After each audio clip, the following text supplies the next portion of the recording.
Hi guys, another day, another event na naman tayo. So yan, may magpapaayos siya. So yung panel niya lumupo. So noong una, akala ko ano na, sira na talaga yung panel niya. So lumupo lang pala sa ilalim. So ito yung YNG Y9 natin guys na yan phase out na. So may pumalit yung YNG Y6. So ang difference lang naman nito yung design tsaka yung crown light. Kaya pinuksan ko na guys, sa pagbukas ko, so possible natatagtag lagi. So yan, nagkadurog-durog na yung pinagkakapitan ng itong digital na panel. So mag-improvise na lang tayo. Lalagyan natin yan ng glue stick. So gamit tayo ng glue gun.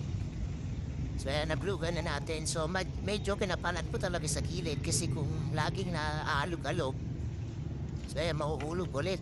Kasi nga wala na siyang pinagkakapitan. Tapos yung mga dating wire, pinaglalagyan na rin namin. Kasi hindi pala ito nalagyan nung dati. Para hindi mabasa ng ulan. So ayan na, okay na guys. Good to go na ulit yung niya. YNG Y9. So okay na, okay na.